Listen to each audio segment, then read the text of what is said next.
بوڑھے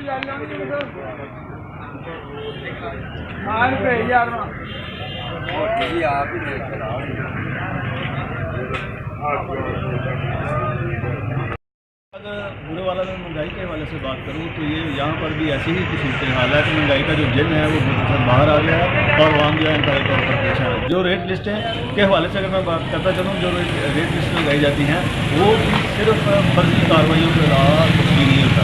وہ ریٹ لسٹیں تو لگا جاتے ہیں لیکن یہاں پر چیک اینڈ بیلنس نہیں ہے. دکاندار جو ہے من مرضی کے ریٹ لگاتے ہیں. اگر گوشت کی بات کی جائے تو گوشت کا ریٹ جو ہے انتہائی طور پر زیادہ ہے اور جو ریٹ لسٹ پر ہے وہ کم ہوتا ہے. یہاں پر جو مجسٹریٹی نظام ہے اس کے مطابق بھی جو اختیارات دیے گئے ہیں وہ کوئی بھی انتظامیہ جو ہے اس کو کچھ نہیں کرتی اور عوام جو ہے بڑے ہی پریشان ہیں. اگر میں یہ بات کرتا چلوں دکانداروں کے رویے کے حوالے سے تو انتہائی طور پر یہ افسوسناک بات ہے.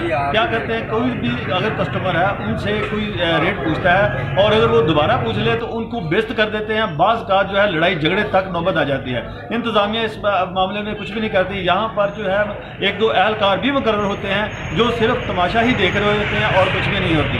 اور انتہائی طور پر افسوس کی یہ بات ہے. یہاں پر میں شہریوں سے آپ کی بات کرواتا ہوں کہ وہ کیا کہنا چاہیں گے. جی، مہنگائی کی بات کرتے جائیں تو مہنگائی تو آج کل بہت زیادہ ہوئی جا رہی ہے، خصوصی طور پہ سبزیوں اور گوشت کے ریٹ کے مقابلے میں. ادھر سبزی لینے جاتے ہیں، ایک تو اپنی مرضی کے وہ گلے سڑے سبزیاں ڈال دیتے ہیں، ایک اپنی مرضی کا ریٹ لیتے ہیں. اگر تھوڑی سی بات کریں تو وہ لڑائی جھگڑے تک آ جاتے ہیں.